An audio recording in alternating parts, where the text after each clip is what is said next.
महाराष्ट्री आपके चरणों में दंडवत प्रणाम। आज पहली बार मुझे सौभाग्य मिला आपके सत्संग में बैठने के लिए। तो एक छोटा सा प्रश्न है।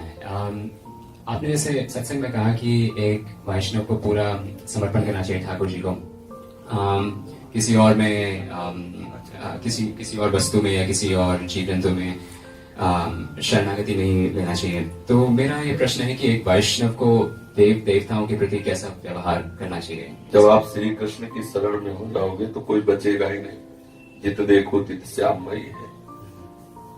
जब प्रभु के चरणारविंद की शरणागति ले लोगे तो प्रश्न खत्म हो जाएगा।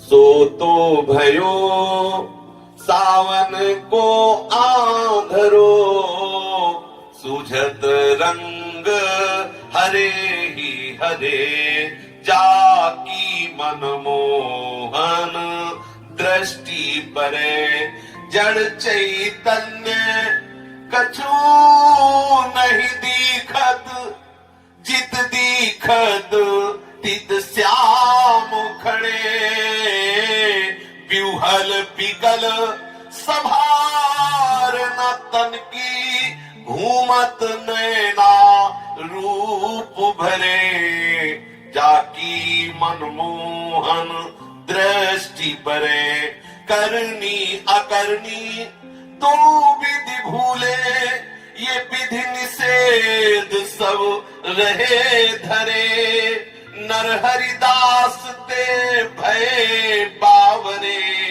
जे आह प्रेम प्रवाह परे, जाकी मनमोहन दृष्टि परे, ऊर्ध्वमूल मधाशाखा मस्तुत्थम प्राहुरव्ययम्, छन्दांसि यस्य पर्णानि, यस्तम वेद स वेदवित्।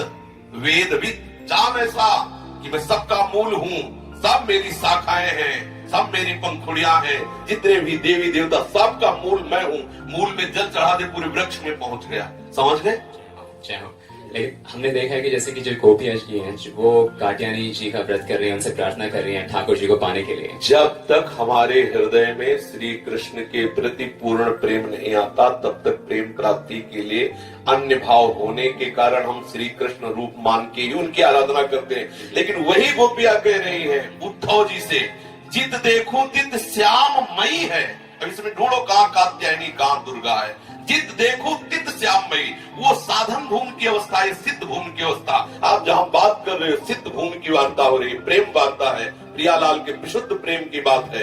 यहाँ रसना कटो जो अन रटो, निरख अन फुटो नयन, श्रवण फुटो जो अन सुनो, श्री राधा जस बैन। या प्यारे जो का अद्भुत विलास महल है और इस महल के महली श्यामा श्याम की टहलनी बात कर रहे हैं। यहाँ अन्य की तो कोई वार्ता ही नहीं है, दूरे सृष्टियादि वार्ता।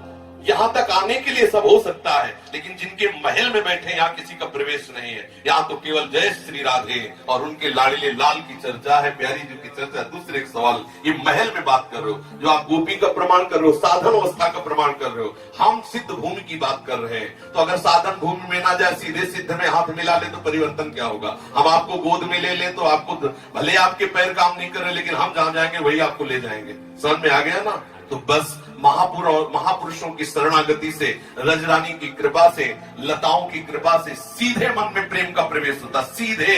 इसीलिए तात स्वर्ग अपवर्ग सुख धरी दुलाए कंग, तुलनता सकल मिल जो सुख लो सत्संग। प्रेमी महाभागवतों के संग से साधन भूमि में नहीं उतरना पड़ता, सीधे शुद्ध भूमि में प्रवेश हो जाता है। यही संत महापुरुषों की महिमा है, जो तुम्हारे चित्त को बलात् खींचकर सीधे प्रियालाल के प्रेम में लगा देंगे। उनको काका काका पढ़ने की जरूरत नहीं है, क्योंकि फिर वही कह रहे हैं ये केवल कृपा का मार्ग है।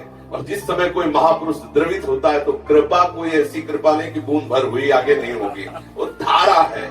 जैसे यमुना जी का जब प्रवाह बढ़ता है तो कोई भी बांध उसे रोक नहीं सकता, हर बांध को तोड़ के वो समुद्र तक पहुंचा देती है। ऐसे कृपा का जब बांध टूटता है तो जीव चाहे जितना विषयी विकारी हो उसे श्री जी तक पहुंचा ही देता है। तो ये श्री जी की कृपा का क्षेत्र है। एक बार पंडित रामकृष्ण बाबा के पास उड़िया बाबा जी गए तो पंडित बाबा ने पूछा कि भगवत तत्व का आनंद प्राप्त करने का आपने उपाय क्या सोचा? बोले जितेंद्रिय होकर आत्म तत्व का चिंतन करते हुए डूब जाए। बोले गंगा किनारे से आए हो क्या? बोले हाँ। बोले क्योंकि भाषा तुम्हारी बता रही। ये कृपा का क्षेत्र है, जहाँ कोई लाडली के गोरे चरणारविंद की कृपा का आश्रित हुआ, उसे किसी अन्य की उपासना करने की जरूरत नहीं है। जय हो महाराज, जय हो।